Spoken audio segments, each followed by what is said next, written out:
ஓம் சாந்தி 22/6/2025 காலை முரளி. ஓம் சாந்தி. அவ்யக்த பாப்தாதா ரிவைஸ்டு 15/12/2005 மதுபன். பாபா சொல்றாங்க, இன்னைக்கு தலைப்பு, இப்பொழுது அன்பு மற்றும் சகயோகத்தின் சொரூபத்தை மேடையில் கொண்டு வாருங்கள், ஒவ்வொருவருக்கும் குணம் மற்றும் சக்திகளின் பரிசை கொடுங்கள் சொல்லி தலைப்பு கொடுக்கிறாரு.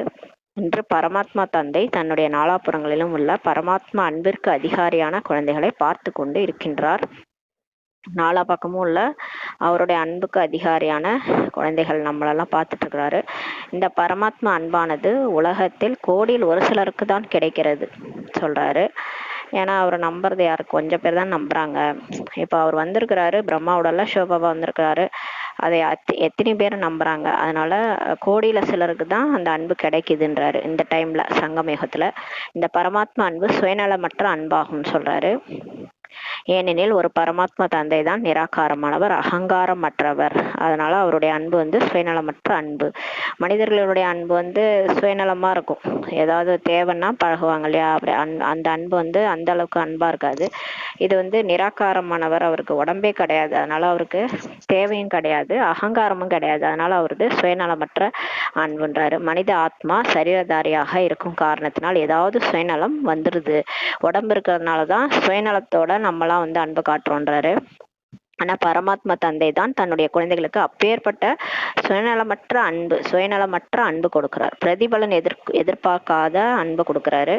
அதாவது ரிட்டர்ன் எதையும் எதிர்பார்க்காம நமக்கு அன்பு கொடுக்குறாரு. பரமாத்மா அன்பு பிராமண வாழ்க்கைக்கான விசேஷ ஆதாரமாகும் சொல்றாரு. பிராமண வாழ்க்கையின் உயிர் தானம் ஆகும்.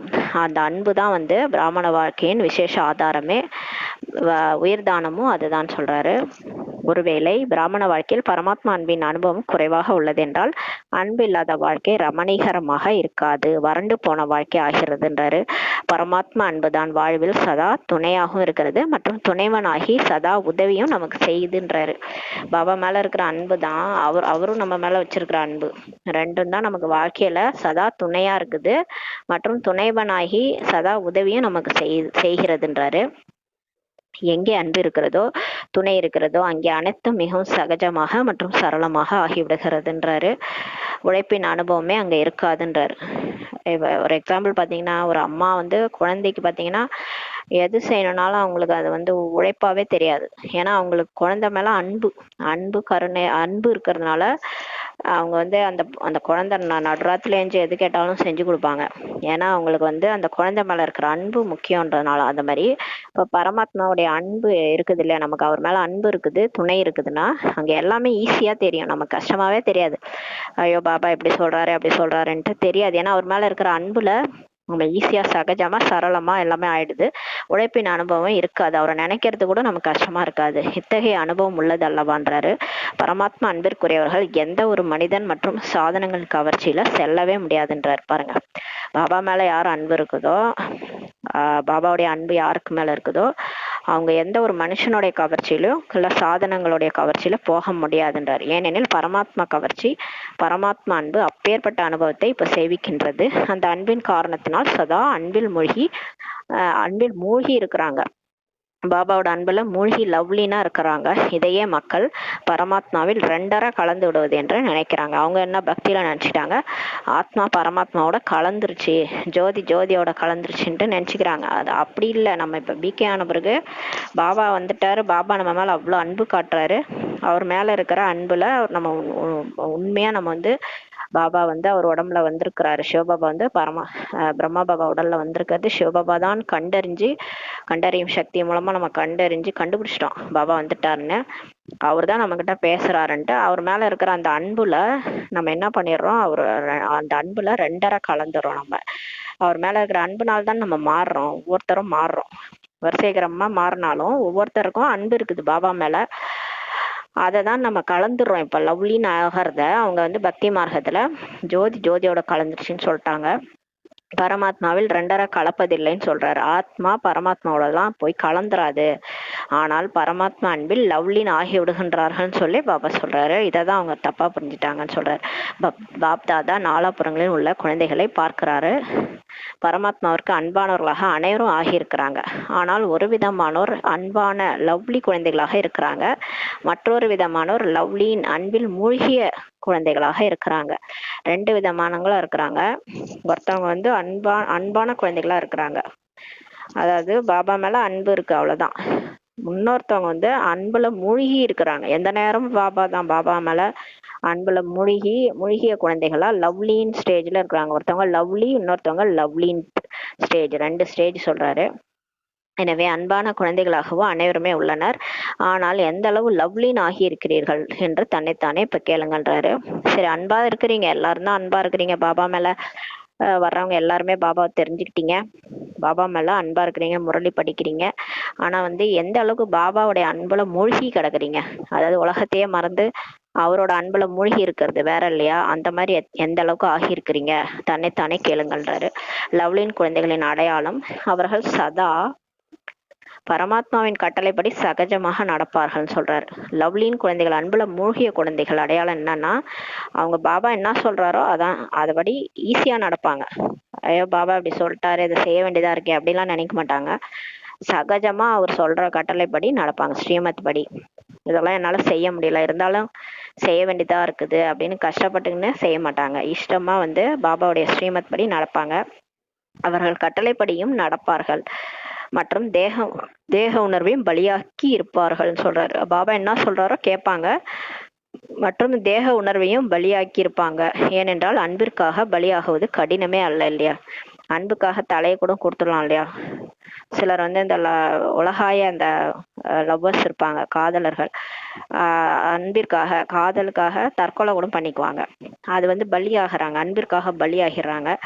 அந்த மாதிரி இங்க வந்து பாபாக்காக நம்ம பாபாவிடம் நம்ம பலி ஆகிறதுக்காக தேக உணர்வையும் கூட கொடுத்துருவாங்க லவ்லின் குழந்தைகள்னு சொல்றாரு. கட்டளைப்படி நடப்பாங்க, தேக உணர்வையும் பலியாக்கிடுவாங்க. ஏன்னா அவங்களுக்கு அன்பிற்காக பலியாகுவது கடினம் அல்லன்றாரு. அனைத்தையும் விட முதல் கட்டளை யோகி ஆகுக. ஃபர்ஸ்ட் கட்டளை என்ன சொல்றாருன்னா யோகி ஆகுக, தூய்மை ஆகுக என்பதாகும் சொல்றாரு. தந்தைக்கு குழந்தைகளிடம் அன்பு இருப்பதன் காரணத்தினால் தந்தையால் குழந்தைகள் உழைப்பதை பார்க்கவே முடியவில்லை. இப்போ பாபாவுக்கு நம்ம மேல அன்பு இருக்கிறதுனால பாபாவால நம்ம உழைக்கிறத பார்க்க முடியல, கஷ்டப்பட்டு நம்ம அவரை நினைக்கிறது, கஷ்டப்படுறதே அவருக்கு பார்க்க முடியல. ஏன்னா நம்ம ஆத்மா, உண்மையில ஆத்மா இந்த உடம்பு கிடையாது. நம்ம என்னைக்கா இருந்தாலும் இந்த உடல் அழிஞ்சிடும், நம்ம ஆத்மா. ஆனா அந்த ஆத்ம உணர்வு யாருக்குமே வரல இல்லையா. இது வரைக்கும் முயற்சி தான் பண்ணிட்டு இருக்கிறோம். பிரம்மா பாபா முயற்சி பண்ணாரு, அடைஞ்சு போயிட்டாரு, ஃபரிஸ்தாவாகவே சாக்காரத்துல வாழ்ந்து காட்டிட்டு போயிட்டாரு. நம்ம வந்து அந்த முயற்சியை பண்ணிட்டு இருக்கிறோம்.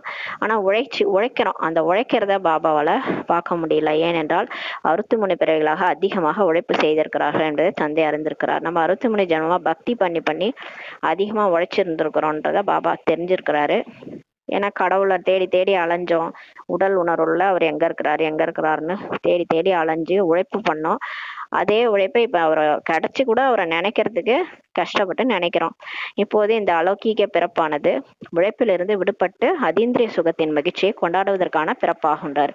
இப்ப நம்ம அத்தனை பிறவிகள் லோல்பட்டோம் இல்லையா. இப்ப இந்த பிறவி கடைசி பிறவியானது அலௌகீக பிறப்பு, பிராமண பிறப்பு. இதுல உழைப்பே இருக்கக்கூடாது, உழைப்புல இருந்து விடுபட்டு எப்ப பாபா கிடைச்சாரு அதீந்திரிய சுகத்தின் மகிழ்ச்சியை கொண்டாடுவதற்கான பிறப்புன்றாரு. மகிழ்ச்சியை கொண்டாடி கொண்டிருக்கிறீர்களா அல்லது உழைக்க வேண்டியதாக இருக்கிறதான்னு சொல்லி கேட்கிறாரு. அன்பிற்காக கட்டளைப்படி நடப்பது உழைப்பாக தோன்றாதுன்றாரு. இப்ப ஸ்ரீமத் படி நடக்கிறதுலாம் வந்து பாபாவுடைய அன்புக்காக நம்ம செய்யறோம் இல்லையா. பாபா மேல இருக்கிற அன்பு, அதாவது பக்தியில வந்து பாத்தீங்கன்னா சுந்தரர், நாயன்மார்கள்லாம் சொல்லுவாங்க, அப்பர், சுந்தரர், இவங்கெல்லாம் பாத்தீங்கன்னா சுந்தரர்லாம் இந்த கல்யாணம் பண்ண போனவரை இவர் வந்த உடனே கல்யாணம் பண்ணிக்காம வந்துட்டாரு. இவர் பின்னாடி வந்துட்டாரு. சிவன் வந்து கல்யாணம் பண்ணி கூடாது சொல்லிட்டாருன்ட்டு பக்தியிலேயே அவர் கல்யாணமே பண்ணிக்கல. அப்ப பாத்தீங்கன்னா பக்தியில எல்லாமே செஞ்சிருக்கிறாங்க, கடவுளுக்காக தலையை கொடுத்துருக்குறாங்க. இங்க வந்து பாபா தலையை கொடுக்க சொல்லல, உடல் மனம் பொருள் கொடுத்துருங்க, புத்தியால கொடுங்க. ஒரேடியா நம்மள இப்ப வந்து உடலையே அழிச்சிக்க சொல்லல பாபா. மனசால உடல் மனம் பொருள் என்னதில்ல, இதுக்கு நான் ட்ரஸ்டியா இருக்கிறேன், நீ தான் எனக்கு கொடுத்த, இதை நீ எப்போனாலும் எடுத்துக்குவ, நான் ட்ரஸ்டியா இருந்து இருக்கிற வரைக்கும் யூஸ் பண்ணிட்டு விட்டுட்டு போயிடுவேன் அப்படின்னு ட்ரஸ்டியா வாழுங்கன்றாரு. அப்புறம் ஸ்ரீமத் படி நடக்க சொல்றாரு. ஸ்ரீமத் படி இதை செய்யுங்கன்ட்டு.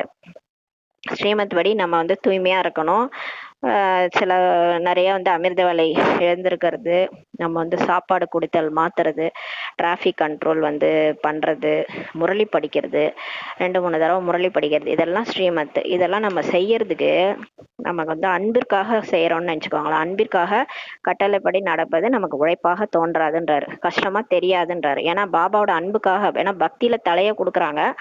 இங்க வந்து பிகே ஆயிட்ட பிறகு பாபா வந்து தலையை கொடுக்க சொல்ல, இருந்தாலும் எனக்கு ஸ்ரீமத் படி நடங்கன்றாரு. ஆனா இதுக்கு நீங்க வந்து அன்புக்காக நீங்க நடக்கும்போது உங்களுக்கு உழைப்பா தோன்றாதுன்றாரு. ஒருவேளை உழைக்க வேண்டி இருக்கிறது என்றால் அன்பின் சதவீதம் குறைவாக உள்ளதுன்றாரு. ஒருவேளை நீங்க கஷ்டப்படுறீங்க எல்லாத்தையும் ஃபாலோ பண்றதுக்கு, அமிர்த வேலை ஏந்திருக்கிறதுக்கு, நீங்க மற்றது எல்லாம் சாப்பாடு குடித்தெல்லாம் அவர் இஷ்டத்துக்கு மாத்துறதுக்குலாம் உங்களுக்கு கஷ்டமா இருக்குது, வெளியில ஃபுட்டு வாங்கி சாப்பிடக்கூடாது சொல்றாரு, இதெல்லாம் நமக்கு கஷ்டமா இருக்குதுன்னா நமக்கு பாபா மேல அன்பு சதவீதம் குறைவாக உள்ளதுன்றாரு. எங்கேயோ அன்பில் ஏதோ லீக்கேஜ் உள்ளது அப்படின்றாரு. எங்கேயோ உங்களுக்கு வந்து கசியுது, அன்பு வந்து தேகதாரி பக்கம் கசிவு இருக்குதுன்னா போகுதுன்னா பாபா மேல அன்பு கம்மியாகும்னு சொல்றாரு. 2 விஷயங்களின் கசிவு உழைக்க வைக்கிறது. ஒன்று பழைய உலகத்தின் கவர்ச்சி. அப்ப 2 விஷயம் நமக்கு வந்து நம்மளோட அன்பு வந்து கசியுது, பாபாக்கு ஃபுல் அன்பு போகாம கசியுது, அதனால நம்ம உழைக்க வைக்கிறது. அது என்னன்னா, ஒன்று பழைய உலகத்தின் பக்கம் நமக்கு கவர்ச்சி இருக்குது. இன்னுமே அந்த கலியுக வாழ்க்கையில நம்ம எப்படி வாழ்ந்தோமோ அந்த வாழ்க்கையை வந்து நம்மளை பிடிச்சி இழுக்குது. உலகம் என்பதில் சம்பந்தம் பதார்த்தம் அனைத்தும் வந்து விடுகின்றன சொல்றாரு பாருங்க. பழைய உலகம்னா என்ன சொல்றாருன்னா, சம்பந்தம், தொடர்பு, பதார்த்தம், சாப்பாடு எல்லாமே தான், எல்லாமே வந்துருது, அதெல்லாம் பிடிச்சி இழுக்குது. அதாவது நான் எனக்கு பழையபடி எங்க வீட்டுல இருக்கிறவங்க மேல எனக்கு பற்று இருக்கும், பழையபடி எனக்கு சாப்பாடு வந்து அந்த சாப்பாடுலாம் தான் சாப்பிடணும், என்னால விட முடியாது. இப்ப வெளிநாட்டினர்கள்லாம் வராங்க பாருங்களேன், அவங்க எல்லாம் வந்து நான்வெஜ் தான் சாப்பிடுவாங்க. அவங்க சுத்தமா பாபாக்காக எல்லாத்தையும் மாத்துறாங்க பாருங்க. பிகே ஆயிட்டு எல்லாத்தையும் விடுறாங்கன்னா பாபா மேல இருக்கிற அன்பு வந்து சதவீதம் கம்மியா இருக்குன்னா நம்மளால வந்து அதை விட முடியாது இல்லையா, அதான் சொல்றாரு. மேலும் 2வது பழைய சம்ஸ்காரத்தின் கவர்ச்சி இருக்குது. ஒண்ணு வந்து பழைய உலகத்தின் கவர்ச்சி, அதுல சம்பந்தம் சாப்பாடு எல்லாம் வந்துருச்சு. மேலும் 2வது வந்து பழைய சம்ஸ்காரத்தின் கவர்ச்சி வேற இருக்குது. சரி, இது எல்லாத்தையும் விட்டுட்டோம், சரி உறவினர்கள் வேணாம், சாப்பாடை கூட நான் மாத்திக்கிறேன், எல்லாத்தையும் விட்டுட்டு வந்தா 2வதா என்ன வருது தெரியுமா, பழைய சம்ஸ்காரத்தின் கவர்ச்சி. எனக்கு கோவப்படுவேன் தான், எனக்கு கோபம் வரும் தான், எனக்கு சிறு சிறுன்னு கோபம் வரும், இதெல்லாம் விட முடியல. இதெல்லாம் விட முடியலன்னா நம்ம உழைக்கிறோம் இல்லையா, உழைக்கிறோம். ஏன்னா பாபா மேல அன்பு கம்மியா இருக்கிறதுனால உழைச்சு இதெல்லாம் விட விட விட வேண்டியதா இருக்கு. பழைய சம்ஸ்காரம், கவலைப்படுறது, பயப்படுறது, அழுவுறது எல்லாமே பழைய சம்ஸ்காரம், இதோடைய கவர்ச்சியும் இருக்குதுன்றாரு. இந்த பழைய தன்னுடைய சுப பாவனை சிரேஷ்ட விருப்பத்தின் மூலம் ஒவ்வொருவரும் ஒருவரை ஒருவர் பரிவர்த்தனை செய்வதில் சகயோகி ஆகுங்கள்ன்றாரு. இந்த பழைய தன்னுடைய சுபபாவனை சிரேஷ்ட விருப்பத்தின் மூலம் ஒவ்வொருவரும் ஒருவரை ஒருவர் பரிவர்த்தனை செய்வதில் சகயோகி ஆகுங்கள் சொல்றாரு. இப்ப சம்ஸ்காரர்கள் அந்த பழைய சம்ஸ்காரத்தினுடைய அவங்க அதை ஜெயிக்கிறதுல கஷ்டப்படுறாங்க. பழைய சம்ஸ்காரம் எல்லாமே அவங்களால மாற்ற முடியலன்னா நம்மளுடைய சுபபாவனை சிரேஷ்டமான விருப்பத்தின் மூலம் ஒருத்தவங்க மற்றவங்களுக்கு மாற்றம் செய்யறதுல இப்ப சகயோகி ஆகுங்கள்ன்றாரு. இவர் பலவீனமாக இருக்கிறாரு. சில பிகேசி இப்ப பலவீனமா இருக்கிறாங்க, அவங்களுக்கு கோபம் வருது, ஏதாவது ஒரு பழைய சம்ஸ்காரம் அவங்களுக்கு வந்து கஷ்டமா இருக்குது. இவருடைய சம்ஸ்காரத்தில் இந்த பலவீனம் இருக்கிறது என்பதை அறிந்துள்ளீர்கள். நமக்கு தெரியும் இல்லையா, நமக்கு வந்து இப்ப பிகேஸ் நம்ம பாக்குறோம், இப்ப கண் கூட எல்லாருமே முயற்சி பண்றோம், எல்லாரும் ஒருத்தவங்கள பாக்குறோம், இவங்கள்ட்ட இந்த சம்ஸ்காரம் இந்த பலவீனம் இருக்குதுன்ட்டு நமக்கு தெரியும். ஆனால் நீங்கள் ஸ்னேகம் மற்றும் சகயோகத்தின் சக்தி மூலம் சகயோகி ஆகுங்கள்ன்றாரு. ஆனா நீங்க அதை வந்து சுட்டி காட்டாம அவங்கள வந்து கஷ்டப்படுத்தாம அதில் துக்கம் கொடுக்குற மாதிரி ஆயிடும் இல்லையா. நீங்க இன்னும் நீங்க இவ்வளோ வருஷம் பிகேவா இருக்கிறீங்க, இன்னும் நீங்க இப்படி இருக்கிறீங்கன்னு நம்ம சுட்டி காட்டணும்னா அது அவங்களுக்கு துக்கம் கொடுக்குற மாதிரி, துக்கம் கொடுக்க கூடாது இல்லையா. அதனால பாபா சொல்றாரு, நீங்க ஸ்னேகம், அன்பு மற்றும் சகயோகத்தின் சக்தி மூலமா சகயோகி ஆகுங்கன்றாரு. அவங்களுக்கு மாறாக அன்பு கொடுங்க, உதவி செய்யுங்க, அந்த உதவியின் சக்தி வந்து பாபாட்ட கிடைக்கும், அதை வாங்கி அவங்களுக்கு சகயோகி ஆகுங்கள். ஒருவருக்கு ஒருவர் சகயோகத்தின் கரம் நீட்டுங்கள் சொல்லி பாபா சொல்றாரு. இந்த சகயோகத்தின் கரம் கொடுப்பது அப்படிப்பட்ட காட்சி ஆகிவிடும். கரத்தோடு அன்பின் கரம் கோர்க்கும் போது, சகயோகத்தின் கரம் கோர்க்கும் போது அது பார்ப்பதற்கு மாலை போன்று ஆகிவிடும்ன்றாரு. இப்ப எல்லாருமே ஒருத்தவங்க இந்த ஹெல்ப் பண்றோம்னா கையோட கை சேர்க்கணும் இல்லையா. கையோட கை சேர்ந்தா அந்த காட்சி எப்படி இருக்கும், கரத்தோட அன்பின் கரம் கோக்கும் போது ஹெல்ப் பண்றோம் இல்லையா, ஒருத்தவங்க மற்றவங்களுக்கு ஹெல்ப் பண்றோம். அப்ப கரம் கோக்கும் போது அது பாக்குறதுக்கு எப்படி இருக்குன்னா மாலை மாதிரி ஆயிடும்ன்றாரு. போதனை கொடுக்காதீர்கள், அவங்களுக்கு அட்வைஸ் பண்ணாதீங்க. நீங்க இப்படி ஏன் இருக்கிறீங்க, நீங்க மாறுங்க, பாபா சொல்றாருல ஸ்ரீமத் படி நடங்க அப்படின்லாம் அட்வைஸ் கொடுத்தா அவங்க மாற மாட்டாங்க இல்லையா. அதனால போதனை அட்வைஸ் கொடுக்காதீங்க, அன்பு நிறைந்த சகயோகம் கொடுங்கன்னு சொல்லி பாபா சொல்றாரு. விடுபட்டவர் ஆகாதீர்கள், ஒதுக்கி விடாதீர்கள். சிலர் வந்து இப்ப டிகேஸ்குள்ள என்ன ஆகுதுன்னா அப்படியே என்ன ஆயிடுது, அவங்க விடுபட்டு போயிடுறாங்க, பிரிஞ்சு போயிடுறாங்க, ஒதுக்கிடுறாங்க. அதனால அந்த மாதிரி ஒதுக்கிடாதீங்க, பிரிஞ்சு போயிடாதீங்கன்றாரு. ஆதரவு அளிப்பவர் ஆகுங்கள், எல்லாரோடையும் இருங்க, எல்லாருக்கும் சகயோகத்தின் சக்தி மூலம் சகயோகம் ஹெல்ப் கொடுங்க, ஹெல்ப் பண்ணுங்க, ஆதரவு அளிப்பவர் ஆகுங்கள்ன்றாரு. ஏனெனில் வெற்றி மாலை உங்களுடைய நினைவு சின்னம் ஆகுன்றாரு. ஏன்னா நம்மளது வந்து 108 மணி மாலை எப்படி உருவாகுதுன்னா கையோட கை சேர்த்துதான் உருவாகுது. தனித்தனியா அதாவது இந்த நவகிரகங்கள் மாதிரி இருந்தாலும் நம்மளால 108 மணி மாலையில மணி ஆக முடியாது. நம்ம ஆளாளுக்கு ஒரு பக்கம் பார்த்துக்கின்னு நான் இப்படிதான் இருப்பேன், நான் அப்படிதான் இருப்பேன்ட்டு அந்த நவகிரகம் ஆளாளுக்கு ஒரு பக்கம் பார்த்து நிக்குது இல்லையா. சனி கிரகம் ஒரு பக்கம், சூரியன் ஒரு பக்கம், அந்த மாதிரி இருக்கிறதுனால தான் இப்ப கலியுகம் துவாபர யுகமா மாறிடுச்சு. இப்ப கிரகம்லாம் ஒரே நேர்கோட்டுல வரும்போது எல்லாரும் ஒன்னாகும் போது அப்ப வந்து சத்தியகம் திரேதாயுகமா மாறிடும். அதனால 108 மாலையை உருவாகணும்னா நம்மளுடைய நினைவு சின்னமே பாத்தீங்கன்னா வெற்றி மாலை தான். அப்ப ஒருத்தவங்க கை கோக்கணும்ன்றாரு. ஒவ்வொரு மணியும் மணியோடு இணைந்து சகயோகியாக இருப்பதனாலேயே மாலையின் சித்திரம் உருவாகி உள்ளதுன்னு சொல்றாரு. இப்ப மாலையில வந்து 108 மாலையின் சித்திரம் எப்படி உருவாகி இருக்குன்னா ஒருத்தவங்க மத்தவங்க ஒன்னானதுதான் அதனுடைய நினைவார்த்தம் தான் சொல்லி சொல்றாரு. புது வருடத்தில் என்ன செய்ய வேண்டும் என்று அனைவரும் பாப்தாதாவிடம் இப்ப கேக்குறாங்க. செய்தி கொடுப்பதற்கான காரியமும் அதிகம் செய்துட்டீங்க, செய்து கொண்டுதான் இருக்கிறீங்க. இப்ப எல்லாரும் சேவை என்ன செய்யறோம்னா பாபா வந்திருக்கிற செய்தி, உலக மாற்றத்தினுடைய செய்தி, விநாசம் எது சொல்றோமோ இல்லையோ விநாசம் வரப்போகுது அதை மட்டும் சொல்லிடுறோம் இல்லையா. பிகேஸை பார்த்தாலே எல்லாரும் என்ன கேக்குறாங்க, விநாசம் வரும்னு சொன்னீங்களே அது எப்ப வரும், உங்க பாபா என்ன சொன்னாரு, இதைதான் கேக்குறாங்க எல்லாரும். அந்த எந்த செய்தி போகுதோ இல்லையோ ஃபர்ஸ்ட் இந்த செய்தி போயிடுது இல்லையா. இப்ப செய்தி கொடுக்கறதெல்லாம் பண்ணிட்டீங்க, செய்து கொண்டு இருக்கிறீங்க, செய்து கொண்டேதான் இருப்பீங்கன்றாரு. இப்போது தூதுவர்களாகிய நீங்கள் சகயோகம் மற்றும் சிநேகத்தின் சொரூபத்தை மேடையில் கொண்டு வாருங்கள்ன்றாரு. அதெல்லாம் பண்ணது கரெக்ட், பரவாயில்ல. இப்ப நீங்க எல்லாம் தூதுவர்களா இருக்கிறீங்களா, இறை தூதுவர்கள். நீங்க இப்ப சகயோகம் ஹெல்ப் பண்றது மூலமா அன்பின் சொரூபத்தை மேடையில கொண்டு வாங்க. ஒருத்தவங்க மத்தவங்களுக்கு சகயோகம் செய்யுங்க, மகாதானி ஆகுங்கள், தன்னுடைய குணங்களை கொடுத்து சகயோகி ஆகுங்கள் சொல்றாரு. மற்றும் ஆக்குங்கள். நீங்க செய்ய செய்ய மத்தவங்களும் அதே மாதிரி மாறிடுவாங்க, உங்களை பார்த்து மாறிடுவாங்க. அப்பேற்பட்ட தன்னுடைய குணங்களுடைய அவையோ உண்மையில் பரமாத்மாவின் குணங்கள் ஆகும் சொல்றாரு. பாருங்க இப்ப வந்து இது எல்லாமே அது அன்பா இருக்கிறது, உதவி செய்யறது, நல்லது செய்யறது, அமைதியா இருக்கிறது, அறிவு புத்திசாலியா இருக்கிறது, இது எல்லாமே கடவுளுடைய குணங்கள், இதெல்லாம் பரமாத்மாவின் குணங்கள். திட்டுறது, கோவப்படுறது, அடிக்கிறது, சாத்துறது, இதெல்லாம் யாருடைய குணங்கள், இதெல்லாம் ராவணனுடைய குணங்கள் இல்லையா. ஆனால் எந்த குணத்தை நீங்கள் தனக்குள் கொண்டு வந்திருக்கிறீர்களோ அந்த குணத்தின் சக்தியினால் அவர்களின் பலவீனத்தை தூரமாக்குங்கள்ன்றார். இப்ப நம்ம கிட்ட என்ன சக்தி, பாபா நினைக்க நினைக்க நமக்கு எல்லா சக்திகளும் வருது, குணத்தின் சக்திகள் வந்திருக்கு இல்லையா. அதன் மூலமாக மத்தவங்களுடைய பலவீனத்தை தூரமாக்குங்கள் சொல்றாரு. இதை செய்ய முடியுமா அல்லது கடினமாக உள்ளதான்னு சொல்லி கேக்குறாரு. இப்ப டீச்சர்ஸ் சொல்லுங்க, செய்ய முடியுமா அல்லது செய்தே ஆக வேண்டுமான்னு சொல்லி கேக்குறாரு. செய்தே ஆக வேண்டும். ஃபர்ஸ்ட் டீச்சர்ஸ் சொல்றாரு. ஏன்னா டீச்சர்ஸ் தானே அவங்க அவங்க மாறினா தானே அவங்க மத்தவங்க சொல்றதே போயிட்டு மத்தவங்க தைக்கும். இப்ப நம்ம சொல்றோம்னா நம்ம ஃபாலோ பண்ணிட்டு தான் நம்ம மத்தவங்க சொல்லணும். ஃபாலோ பண்ணாத ஒண்ணு நம்ம சொன்னோம்னா அது சும்மாதான், அது யாருமே கேட்க மாட்டாங்க. அதனால டீச்சர்ஸ் கேக்குறாரு செய்ய முடியுமான்ட்டு. எந்த பலவீனமும் இருக்கக்கூடாது, ஏனெனில் கோடியில் ஒருவர் அல்லவா, அவர் கடைசி மணியாக கூட இருக்கட்டும். 33 கோடி பேரு உலகத்துல, 800 கோடி பேர், அதுல வந்து இந்த பரமாத்மா ஞானத்தை நம்புறவங்க டோட்டலா 33 கோடி பேர் தான். அவங்க கோடியில சிலர் தானே. 800 கோடி பேர்ல ஆத்மாக்கள்ல 33 கோடி ஆத்மாக்கள் தான் கடவுள் வந்திருக்கிறத ஒத்துக்கிறாங்க. சங்கமயுகத்துல பிரம்மா பாபாவோட வந்திருக்கு, சிவபாபா தான் ஏத்துக்கிறாங்க. அவங்க கடைசி மணியா கூட இருக்கட்டும், 33வது கோடி மணியா கூட இருக்கட்டும், ஆனால் அவர் கோடியில் ஒருவர் அல்லவான்றாரு. உங்களது பட்டமே மாஸ்டர் சர்வசக்திவான் ஆகும் என்பதாகும்ன்றாரு. எனவே சர்வசக்திவானின் கடமை என்ன, சக்தியினை கொடுக்கல் வாங்கல் செய்வது. இப்ப நம்மளுடைய கடமை என்னன்னா நம்ம கிட்ட இருக்கிற சக்தியை மத்தவங்களுக்கு கொடுக்கணும். தந்தை மூலம் கிடைத்திருக்கும் குணங்களை தங்களுக்குள் கொடுக்கல் வாங்கல் இப்ப செய்யுங்கன்றாரு. இப்ப நீங்க யோகா பண்றீங்கன்னா உங்களுக்காக மட்டும் யோகா பண்ணல, உங்களுக்காக உங்க குடும்பத்துக்காக மட்டும் நீங்க யோகா பண்ணல, நீங்க உலகத்துக்காக யோகா பண்ணிட்டு இருக்கீங்க இல்லையா. நீங்க மத்தவங்களுக்கு கொடுக்கல் வாங்கல் செய்யணும். இந்த சகயோகத்தின் பரிசை ஒருவருக்கொருவர் இப்ப கொடுங்கன்றாரு. புது வருடத்தில் ஒருவருக்கொருவர் பரிசு கொடுக்குறாங்க அல்லவா. நியூ இயர் வந்துட்டாலே gift கொடுப்பாங்க ஒருத்தவங்க மற்றவங்களுக்கு. இந்த வருடத்தில் ஒருவருக்கொருவர் குணங்களின் பரிசு கொடுங்கள்ன்றாரு. உங்கள்கிட்ட அன்பு நிறையா இருக்கா, மற்றவங்க கொடுங்க. நீங்கள் அமைதியாக இருக்கிறீங்களா, அமைதியாக இருந்தீங்கன்னா உங்களை பார்த்தே மற்றவங்க அமைதியாயிடுவாங்க. அமைதியினுடைய வைப்ரேஷன் கொடுங்க. உங்களுக்கு என்ன, உங்களால் உங்களுக்கு வந்து எந்த சக்தி அதிகமாக இருக்கோ அந்த சக்தியை மற்றவங்க கொடுங்க.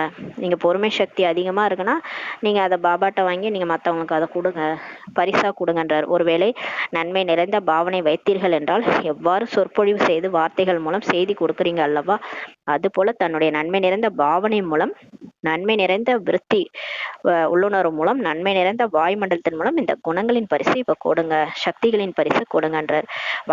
வாயால ஞானம் சொல்றீங்க இல்லையா, அது மாதிரி அந்த வாயுமண்டலத்துல உங்களுடைய நன்மை நிறைந்த பாவனை, நன்மை நிறைந்த உள்ளுணர்வு மூலம் அந்த நீங்க எங்க இருக்கிறீங்களோ அந்த இடத்துல குணங்களின் பரிசை கொடுங்க, சக்திகளின் பரிசை கொடுங்க. பலவீனமானவருக்கு சகயோகம் கொடுப்பது இது தக்க சமயத்தில் பரிசு கொடுப்பதாகுன்றாரு. இப்போ ஒருத்தவங்க ரொம்ப கஷ்டத்துல இருக்கிறாங்க, ஒரு துக்கத்துல இருக்கிறாங்க. ஒவ்வொருத்தவங்களுக்கும் ஒரு ஒரு தேவைப்படும். சிலர் அன்புக்காக இயங்குவாங்க, சிலர் வந்து ஒரு உதவிக்காக இயங்குவாங்க, யாராவது ஒரு கூட வந்து கொஞ்சம் ஹெல்ப் பண்ண மாட்டாங்களா அப்படின்னு இயங்குவாங்க. சிலர் ஒரு அன்பா 2 வார்த்தை தான் பேசணும்னு இயங்குவாங்க, அவ்வளவுதான், மற்றது எதையும் எதிர்பார்க்க மாட்டாங்க. இந்த மாதிரி ஒவ்வொருத்தவங்களுக்கும் ஒரு சகயோகம் தேவைப்படுது. அதை நீங்க பலவீனமானவங்களுக்கு கொடுக்கும்போது, சிலர் வந்து ரொம்ப கோழையா உட்காந்துருப்பாங்க, அவங்களுக்கு போய் தைரியம் கொடுத்து 2 வார்த்தை பேசுனீங்கனாலே அவங்க மாறிடுவாங்க. இது மாதிரி நம்ம வந்து பலவீனமானவருக்கு சகயோகம் கொடுக்கும்போது அது அந்த தக்க சமயத்துக்கு அவங்களுக்கு அது கிஃப்ட் மாதிரி இருக்குன்றாரு. கீழே விழுந்தவர்களை தள்ளி விடாதீங்க.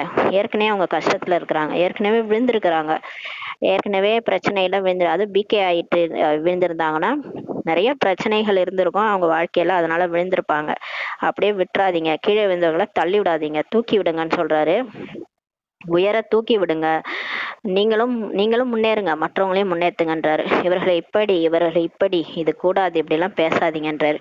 இவங்க இப்படிதான் இதெல்லாம் கூடாது. இவர்கள் பிரபுவின் அன்பிற்கு பாத்திரமானவர்கள், கோடியில் ஒரு ஆத்மா, விசேஷ ஆத்மா, வெற்றியாளராக போகிற ஆத்மா. இந்த பார்வை, இந்த திருஷ்டி வைத்திடுங்கள். யாரா இருந்தாலும் சரி, அவங்க வந்து பாபாவுடைய அன்புக்கு பாத்திரமா. ஏன்னா 33 கோடி தேவதைகள்ல ஒருத்தவங்க தானே அவங்க, சொர்க்கத்துல இருந்து தானே வந்திருப்பாங்க. பாபாவுடைய ஞானத்தை கேட்கறாங்கனாலே அவங்கள்ட்ட அந்த விசேஷத்தன்மை இருக்குது இல்லையா. அப்ப அவங்க கோடியில ஒரு ஆத்மா, விசேஷமான ஆத்மா, வெற்றியாளர் ஆக போறாங்க, அவங்களும் மாயை வெல்ல போறாங்க அப்படின்னு அந்த பார்வை வைங்க. இப்போது விருத்தி திருஷ்டி வாயுமண்டலத்தை மாத்துங்கன்னு சொல்றாரு. இப்போ உங்களுடைய பார்வையை மாத்துங்க, உங்களுடைய உள்ளுணர்வை மாத்துங்க, வாயுமண்டலத்தை மாத்துங்க. எப்ப பார்த்தாலும் இப்படியே பேசாதீங்க, இவங்கெல்லாம் சரி கிடையாது, இவங்களாம் அப்படிதான், இவங்க எல்லாரையும் தேகமாவே பாக்குறது. அப்புறம் அந்த வாயுமண்டலம் இந்த இடத்துக்கு போனாலே இப்படிதான், இங்க சண்டை தான் போடுவாங்க, இந்த வாயுமண்டலமே சரி கிடையாது, எனக்கு இங்க போகவே பிடிக்கல, இப்படியெல்லாம் பேசக்கூடாது. ஏன்னா நம்ம வந்து பிராமணர்களுடைய விருத்தி திருஷ்டி வந்து அவ்வளோ மதிப்பு வாய்ந்தது. அவங்க என்ன நினைக்கிறோமோ அது நடக்கும்னு இருக்காரு. அதனால நம்மளுடைய உள்ளுணர்வு பார்வை அந்த வாயுமண்டலத்தை மாத்துங்கன்றாரு. ஏதாவது புதுமை செய்ய வேண்டும் அல்லவான்றாரு. பலவீனத்தை பார்த்தாலும் பார்க்காதீங்க, யாருக்கிட்டையாவது பலவீனம் இருக்குன்னா அதை பார்த்தாலும் பார்க்காத மாதிரி இருந்துருங்கன்றாரு. ஊக்கம் கொடுங்க, சகயோகம் கொடுங்கன்றாரு. ஏன்னா எல்லாரும் பர்ஃபெக்டா இருக்க மாட்டாங்க இல்லையா. கண்டிப்பா அவங்க எல்லாருக்குள்ளாரையும் இப்ப நமக்குள்ளாரே அப்படிதான் இருக்கு இல்லையா. நம்மளும் பர்ஃபெக்ட் இல்லை, எல்லாரும் இப்ப மாறிட்டு இருக்கிறோம். சில நல்ல குணங்கள் இருந்தாலும் சில வந்து அந்த விகார குணங்கள் பெர்சன்டேஜ் அளவுக்கு எல்லாருக்குள்ளாரையும் இருக்குது. எல்லாரும் பர்ஃபெக்ட் கிடையாது. அதாவது நம்ம ஒன்றும் இப்பயே ஃபரிஸ்தா ஆகிரல, எல்லாம் கர்மாதீத நிலையை அடையல. அதனால கண்டிப்பா பலவீனங்கள் இருக்கும். பலவீனம் இருந்தாலும் நீங்க பார்க்காதீங்கன்றாரு. ஊக்கம் கொடுங்க, சகயோகம் கொடுங்க. அப்பேற்பட்ட பிராமண குழுவை இப்ப தயார் செய்யுங்கள்ன்றாரு. அப்போது பாப்தாதா வெற்றிக்கான கை தட்டுவார்கள். நீங்களும் கூட அடிக்கடி கை தட்டுறீங்க அல்லவா. பாப்தாதாவும் கூட வாழ்த்துக்கள் வாழ்த்துக்கள் வாழ்த்துக்கள் என்ற கையை தட்டுவார்கள். நீங்களும் உடன் சேர்ந்து கை தட்டுவீர்கள் அல்லவா. இப்போது கை தட்டினீர்கள், நல்லது செய்தீர்கள். உடனே அப்ப எல்லாரும் கை தட்டுறாங்க பொழுது நல்லது செய்தீர்கள். ஆனால் விஸ்வத்திற்கு முன்னால் இப்ப கை தட்ட வேண்டும் சொல்றாரு. உலகம் மற்றும் பழைய சம்ஸ்காரம் தன் பக்கம் கவர்ந்து இழுத்து விடுகிறது என்றால் பரமாத்மா அன்பில் சதவிகிதம் வந்து விடுகிறது. அதாவது இப்ப இந்த உலகம், பழைய உலகம் நம்மளை பிடிச்சி இழுக்குது. ஏன்னா நம்ம வாழ்ந்து அப்படியே வாழ்ந்துட்டோம் இல்லையா. நமக்கு அந்த பழைய சம்ஸ்காரம், பழைய உலகம் அப்படியே பழக்கமாயிடுச்சு. அது நம்மளை பிடிச்சி இழுக்குது, கவர்ந்து இழுக்குது. அதனால நமக்கு பாபா மேல இருக்க, பாபா கோச்சிக்க மாட்டாரு, பாபா நினைச்சுக்க மாட்டாரு அப்படின்னு நினைச்சுக்கிட்டு அந்த ஸ்ரீமத்தை மீறுவோம். நம்ம ஒரு நாள் தானே பாபாட்ட சொல்லிடலாம் அப்படின்ட்டு ஸ்ரீமத்தை மீறி செய்வோம். ஆனா அந்த கோட்டை தாண்டும் போதுதான் சீதை என்ன பண்ணோம், ராவணன்ட்ட மாட்டோம். சீதை வந்து கோட்டை தாண்டாத வரைக்கும் ராமர் கோடை போட்டு போறாரு. அதுதான் லக்ஷ்மணன் போட்ட கோட்டை. லக்ஷ்மண் ரேகான்றது ஆத்மாவுக்கு கொடுக்கப்பட்ட அந்த ஸ்ரீமத்து. அதை தாண்டும் போதுதான் ராவணன் கிட்ட போயிட்டு சீதை மாட்டுது. அப்ப அதனால அது ராவணன் வந்து அந்த பொன்மானை துரத்திட்டு வந்து பொன்மான் வேஷத்துல வந்து ஏமாத்திருவாரு. அந்த பொன்மானை பார்த்து ஆசைப்பட்டு சீதை வந்து போயிரும், ஏமாந்துரும் ராவணன் கிட்ட. அந்த மாதிரி நமக்கு இப்ப வந்து இந்த மாயா வந்து இந்த பழைய உலகம், பழைய சம்ஸ்காரம், இதுதான் மாயா நமக்கு. அதாவது நம்ம ஸ்ரீமத்தை மீறி நடக்கும்போது அது சின்ன விஷயமா இருந்தாலும் மாட்டுவோம், கண்டிப்பா மாயால மாட்டிக்குவோம். அது வந்து 5 விகாரத்துல கொண்டு போய் நம்மளை விட்டுடும். அதனால பரமாத்மா அன்புல சதவீதம் வந்துருதுன்றாரு. அன்புல குறைவு இருக்குது. அதனாலதான் நீங்க ஸ்ரீமத்தை மீறி நடக்கிறீங்க இல்லையா, பாபா பரவாயில்ல, பாபா எதுவும் சொல்ல மாட்டாரு அப்படின்னு ஸ்ரீமத்தை மீறி நடக்கிறீங்க. சோதனை செய்யுங்கள், இந்த 2 கசிவுகளிலிருந்து விடுபட்டு இருக்கிறேன் நான்ட்டு இப்ப செக் பண்ணுங்கன்றாரு. இப்ப செக் பண்ண சொல்றாரு. இந்த பழைய சம்ஸ்காரம், பழைய உலகம் என்னை பிடிச்சி இழுக்குதா, அந்த கசிவுல இருந்து நான் விடுபட்டு இருக்கிறேன்னா, ஆத்மாக்களாகிய உங்களுடைய அனாதி சம்ஸ்காரம் மற்றும் ஆதி சம்ஸ்காரம் என்னவாக இருந்தது மற்றும் இப்போது இறுதி பிராமண வாழ்க்கையின் சம்ஸ்காரம் என்னவாக உள்ளது என்பதை இப்ப நினைவு செய்யுங்க. ஆதியிலும் சரி, அனாதியிலும் மற்றும் இறுதியிலும் கூட நம்மளுடைய சம்ஸ்காரம் என்னன்னா சிரேஷ்ட சம்ஸ்காரம் தான் உள்ளதுன்றாரு. இந்த பழைய சம்ஸ்காரமானது மத்தியம காலத்தை சேர்ந்தது, நடுவுல வந்தது. கொண்ட வந்த பிடாரி ஊர் பிடாரிய ஒரட்டுச்சான்னு ஒரு ப்ராபபிள். அந்த மாதிரி இந்த பழைய சம்ஸ்காரம் நம்ம சொல்றோமே, அந்த காமம், கோபம், பற்று, ஆசை, அகங்காரம் எப்போ வந்தது? அது நடுவுல வந்தது, கொண்ட வந்த பிடாரி. அது நடுவுல வந்து ராவணனுடைய சம்ஸ்காரம் துவாபரேக கலியுகத்துல வந்தது. இதுதான் என்னுடைய சம்ஸ்காரம் நம்ம சொல்லிக்கிறோம். எனக்கு கோபம் வந்துடும், எனக்கு கவலை வரும், நான் அழுவேன், இதெல்லாம் வந்து இதெல்லாம் என்னன்னா நடுவுல வந்தது மாயாவுடைய சம்ஸ்காரம், மத்தியம காலத்தை சேர்ந்தது. ஆனா நீங்க ஆதியில அனாதியில எப்படி இருந்தீங்க தெரியுமா? இதெல்லாம் எதுவுமே கிடையாது. தூய்மை, சுகம், சாந்தி தான் உங்களுடைய சுய தர்மன்றாரு. அனாதியினுடையதும் அல்ல, ஆதியினுடையதும் அல்ல இந்த சம்ஸ்காரம். அப்புறம் எதுக்கு அதை புடிச்சு வச்சிருக்கீங்க? இறுதி காலத்தை சேர்ந்ததும் அல்லன்றாரு. கடைசியில இப்ப நம்ம ஃபரிஸ்தாவாகி போக போறோம்ல, அப்பயும் அந்த சம்ஸ்காரம் நம்ம கூட வராது, அது கிடையாது, அதெல்லாம் விட்டுருவோன்றாரு. ஆனால் அனைவருடைய லட்சியம் என்ன? எந்த குழந்தையிடம் கேட்டாலும் தந்தைக்கு சமமாகுவதே லட்சியம் என்ற ஒரே பதிலை தான் தருகின்றார்கள். இப்ப எல்லா பிகேஸ் என்ன சொல்றாங்க? உங்களோட லட்சியம் என்னன்னு கேட்டா பாப் சமான் ஆகணும்னு தானே சொல்றாங்க. பாபாவுக்கு சமமாகி பாபா கூடவே போகணும் இல்லையா? கடைசியா ஒரு சிவனின் ஊர்வலம் நடக்கும்போது கொசு கூட்டம் மாதிரி பின்னாடி வருவீங்களா இல்ல பாபா பக்கத்துல உட்காந்து போவீங்களான்னு கேட்டா எல்லாரும் என்ன பதில் சொல்லுவீங்க? பிகேஸ் பாபா பக்கத்துல உட்காந்துன்னு போவோம்னா பாப் சமான் ஆகணும், தந்தைக்கு சமமாகிதான் போகணுன்றதுதான் லட்சியம்ட்டு பதிலை சொல்றாங்க. இதுதான் அல்லவா? ஆம் என்றால் கை வைத்துங்கன்றாரு. இந்த லட்சியம் உறுதியாக உள்ளதான்னு கேக்குறாரு. இப்ப சரி, இந்த லட்சியம் வச்சிருக்கீங்க இல்லையா, இந்த லட்சியம் பர்மனண்டா இருக்குதா அல்லது இடையிடையில் மாறிடுதா? மாயா வந்து மாற வைக்குதா?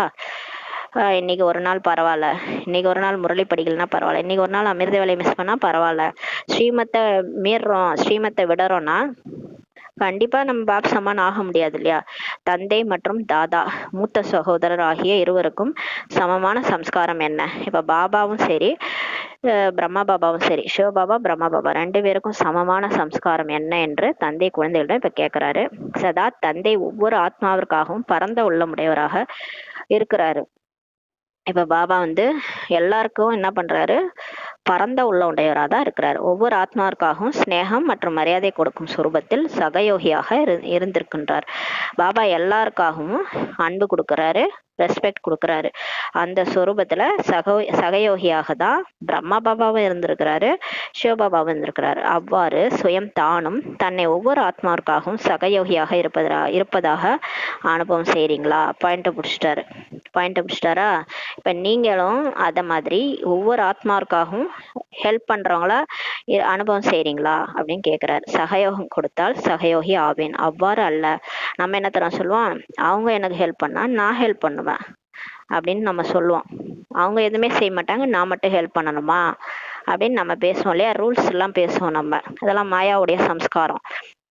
சகயோகம் கொடுத்தால்தான் நான் சகயோகி ஆவேன், அவ்வாறு அல்லன்னு சொல்லி பாபா சொல்றாரு. இப்ப சிவபாபா என்ன, நம்ம சகயோகம் நம்ம ஏதாவது செஞ்சாதான் அவர் செய்யறாரா? அப்படி ஆட்டோமேட்டிக்கா அவர் அன்பு கொடுக்குறாரு இல்லையா?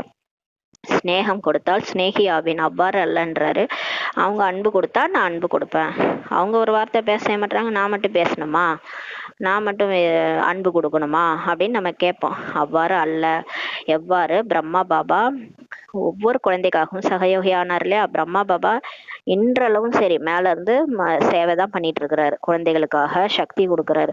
சாக்காரத்திலயும் சரி அவர் வந்து 2 மணிக்கு எழுந்துச்சு உட்காந்து யாரெல்லாம் பலகீனமா இருக்கிற ஆத்மாக்களோ அவர் கூட இருக்கிறவங்களுக்கு சக்தி கொடுக்குறாரு. அங்க கூட இருக்கிறவங்க மட்டும் கிடையாது, வருங்காலத்துல வர போற பிகேஸ்க்காக கூட அப்பயே அவர் சக்தி கொடுத்துருக்கிறாரு.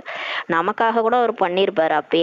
அப்பயே சக்தி கொடுத்து எல்லாரையும் வந்து டிராமா படி நம்ம இப்பதான் வரணும்னு இருக்கு, ஆனா நமக்காக அவர் அப்பவே சக்தி கொடுத்துருப்பாரு.